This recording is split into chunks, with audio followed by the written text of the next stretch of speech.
Hi అండి, welcome to my channel Praveen Jyothi blogs. ఈ video చూస్తున్న వారు ఒక లైక్ చేసి సపోర్ట్ చేయండి ఫ్రెండ్స్. ఈరోజు కోడిగుడ్లతో నేను పచ్చడి అనేది పెట్టానండి. నిల్వ పచ్చడి చేశాను. ఆ నిల్వ పచ్చడి కోసం అయితే నేను 8 కోడిగుడ్లు తీసుకొని ఇలా ఒక గిన్నెలోకి పగలగొట్టి తీసుకున్నానండి. దానిలోకి మన రుచికి సరిపడా సాల్టు, ఒక స్పూన్ కారం అయితే వేసుకోవాలి. వేసుకొని కారం సాల్టు ఈ గుడ్డు మిశ్రమంలో కలిసేలా మంచిగా కలుపుకోవాలండి. ఉండలు అనేది లేకుండా విస్కర్తో కలుపుకుంటే ఉండలు అనేది లేకుండా కలుస్తుంది. ఇలా కలుపుకున్న తర్వాత ఇది పక్కకు పెట్టుకొని ఒక గిన్నెకైతే ఆయిల్ రాసుకొని మనం కలుపుకున్న కోడిగుడ్డ మిశ్రమాన్ని అయితే ఈ గిన్నెలో పోసి అయితే ఆవిరిపై అయితే ఉడికించాలండి. మనం ఇలా ఉడికించేటందుకు స్టవ్ పై ఒక గిన్నె పెట్టుకొని దానిలో నీళ్లు పోసుకొని ఇలా ఒక స్టాండ్ అనేది పెట్టి ఈ గుడ్డు మిశ్రమం అనే దాన్ని మనం ఆవిరిపై ఉడికించాలి. ఉడికిందో లేదో ఒకసారి చెక్ చేసుకొని చివర్లని చాకుతో ఒకసారి కదిపి ఇలా తీసుకుంటే మనకి అచ్చం జున్నులాగా అయితే ఉంటుందండి. ఇలా ఉన్నదాన్ని మనం ఇలా పీసుల్లాగా అయితే కట్ చేసుకోవాలి. చిన్న చిన్న పీసుల్లాగా అయితే కట్ చేసుకొని వీటిని అయితే ఫ్రై చేయాలండి.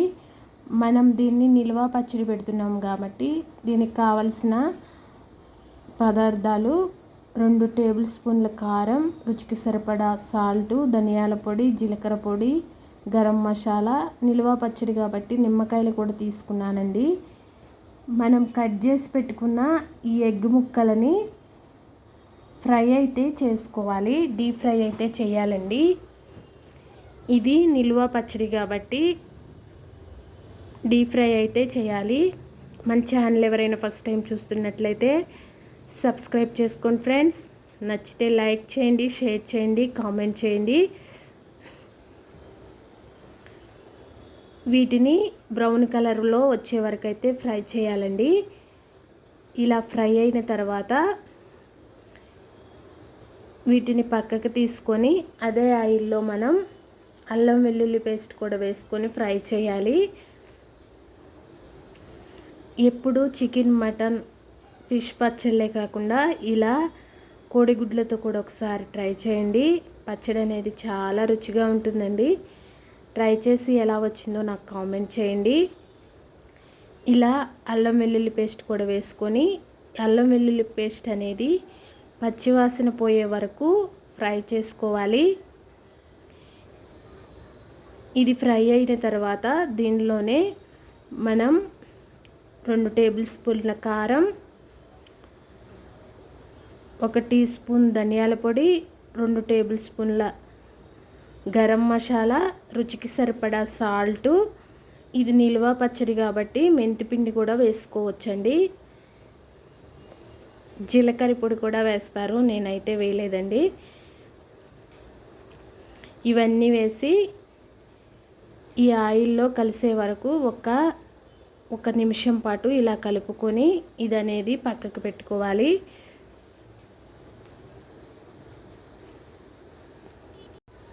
కోడిగుడ్లతో ఎప్పుడు కర్రీ, ఆమ్లెట్, ఫ్రైలే కాకుండా ఇలా నిల్వ పచ్చడిలాగా ఒకసారి ట్రై చేయండి. చాలా టేస్ట్గా ఉంటుంది. ఈ మసాలాలన్నీ ఈ ఆయిల్లో ఇలా 1 నిమిషం పాటు ఫ్రై చేసుకొని వీటిని మనం ఫ్రై చేసి పెట్టుకున్న కోడిగుడ్డు ముక్కల్లోకి వేసుకొని ఈ మసాలాలన్నీ ఈ కోడిగుడ్డు ముక్కలకు కలిసేలా కలుపుకోవాలి.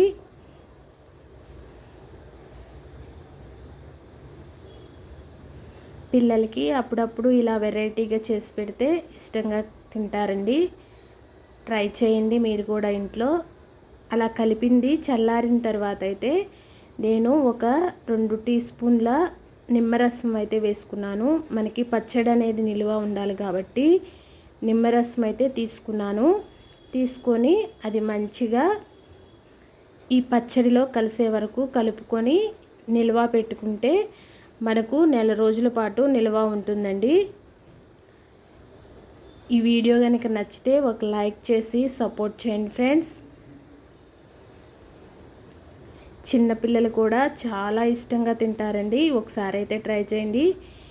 ఈ వీడియో అయితే ఇంతే ఫ్రెండ్స్. నచ్చితే లైక్ చేసి షేర్ చేయండి.